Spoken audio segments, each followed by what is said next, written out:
আমি তো বলি নাই, এটা জনগণ বলছে, আমি তো কিছুই বলি নাই।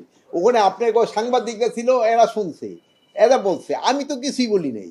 শোনেন, একটা জিনিস হলো কি, নতুন ইউনিফর্মটা কার্যকরী তো হয়ে গেছে মানে বলতে পারেন, কিন্তু এটা হলো কি, আমাদের পুরানটা আছে, যেহেতু আমাদের দেশ তো অত বড়লোক দেশ না যে আমি আজকে এইটারে শ্বাস করে ছাড়া একটা নতুন করে ফেললাম। শৃঙ্খলা পরিস্থিতি ছিল অত্যন্ত ভালো, সবাই নিরাপদে নির্বিঘ্নে উৎসব উদযাপন করতে পেরেছে।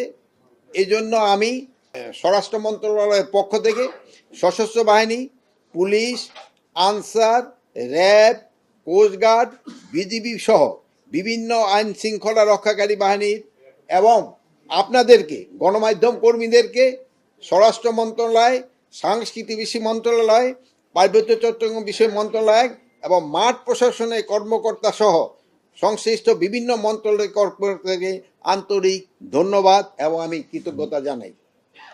সর্বাগ্রে ধন্যবাদ জানাই আমাদের সাধারণ জনগণকে, যারা নিয়ম কানুন মেনে এবং সার্বিক সহযোগিতা করে এই উৎসবে সামিল হয়েছে। এবং বিশেষভাবে ধন্যবাদ জানাতে চাই সম্মানিত সাংবাদিক ভাই বোনদের, যাদের অক্লান্ত পরিশ্রম করে দ্রুততম সময়ে উৎসবের সৌহার্দ্য সম্প্রীতি বার্তা জনগণের নিকট পৌঁছে দিয়েছেন।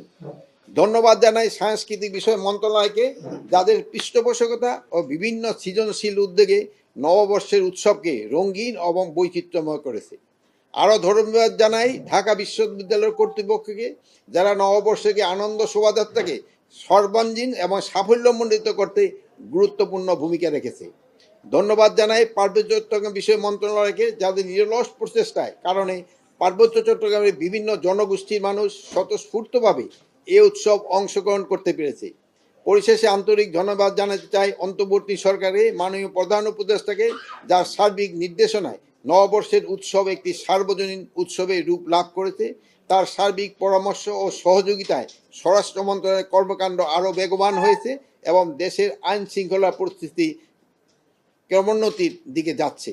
আমি আপনাদের সবাইকে আবারও ধন্যবাদ জানাচ্ছি। আমি তো বলি নাই, এটা জনগণ বলছে, আমি তো কিছুই বলি নাই।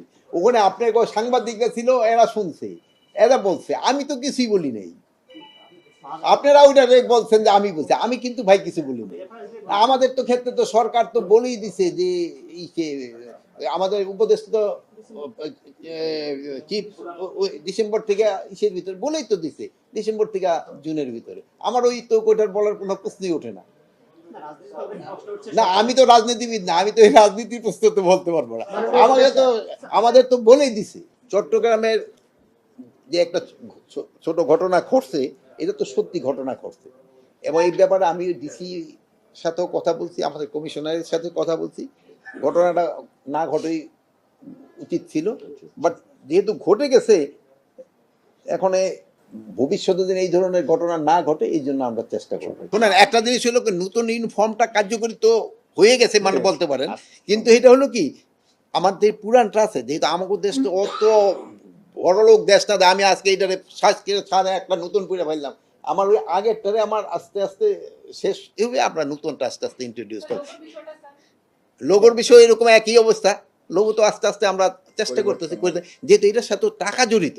এটা তো এইটা না যে আমি ফু দিলাম এটা হয়ে গেল, ওইটা চলে আসলো, এটা তো সময় লাগবে।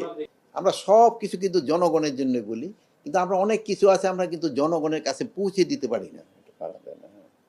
এই যে ধরেন যে কৃষি ক্ষেত্র যেটা বললেন, যে কৃষি শ্রমিকরা যেভাবে পরিশ্রম করে, রিটার্নটা কিন্তু তারা ওই পরিমাণ পায় না। ধরেন যে একটা ভোক্তাদের একটা জিনিস একটু বেশি দামে কিনে আমরা কিন্তু খুব হয়ে যাই, এই জিনিসের দাম। কিন্তু কৃষক যে সময় তার ফসলটা মায়ের খেয়ে যায় বা সে লস করে যায়, সেই সময় কিন্তু আমরা অত কিছু বলি না। যেমন ধরেন এবার আলু উৎপাদন অনেক বেশি হয়েছে, আলু উৎপাদন হওয়ার পর কি আলুর কিন্তু দামটা অনেক কমে গেছে। কৃষক কিন্তু এই ক্ষেত্রে অনেকটা মানে ব্যাকফুটে পড়ে গেছে। তার হয়তো লাভ হওয়ার না হলে তো মানে কোনো রকমের চালানটাও উঠবে, বা হয়তো অল্প একটু লাভ হবে। এই ক্ষেত্রে যেমন ধরেন আমাদেরও বলা উচিত যে আমরা এটা কিভাবে করতে পারি, যে কৃষকরা তো একটা প্রণোদনা দিতে হবে, তা না হয়তো সে তো ওই বিষে থাকবে না। এই যে ধরেন যে ধান উৎপাদন হচ্ছে, এই ধানে কৃষক কিন্তু ধরেন এর আগে একটা মায়ের খেয়েছে বন্যায়, এখন এখন আবার যদি ধরেন একটু তার এখনো সুবিধা যদি না দেন, তাই কিন্তু এই চাষের তো থাকবে না, সে তো অন্য কিছুতে চলে যাবে। এই জন্য জনগণ যেন উপকৃত হইতে যায়। আর আমি একটা বলি যে আমরা সব কিছু কিন্তু সেন্ট্রালি করতে চাই। আপনি ধরেন হিলে যদি কোনো কিছু অনুষ্ঠান হয়, দেখবেন হইলে রাঙ্গামাটি, নাহলে খাগড়াছড়ি, নাহলে বান্দরবন। বাট অন্যান্য উপজেলাগুলিতে কি হচ্ছে আমরা কিন্তু খেয়াল রাখি না। এই যে ধরুন যে আমরা যে কালকে বিরাট আমরা ঢাকা এত বলছি, আমরা গ্রামে গঞ্জে এটা কিন্তু পৌঁছে দিতে হবে। যেমন ধরুন আগে চৈত্রী সংক্রান্তিটা কিন্তু গ্রামে গঞ্জেও কিন্তু খুব ভালোভাবে হতো। তা আমরা সবাই চেষ্টা করতেছি যে এটা যেন ডিসেন্ট্রালাইজ হয়ে গ্রামে গঞ্জে সব জায়গায় পৌঁছে। আমরা যে আনন্দটা যেন আমরা সবাই মিলে করতে পারি। আমি ঢাকা বসে শুধু আনন্দ করলাম, বাট আমার ভাই যে দেশে বসে আছে সেও যেন আনন্দটা ভোগ করতে পারে, তার জন্য একটা কিন্তু আমার ব্যবস্থা করতে হবে।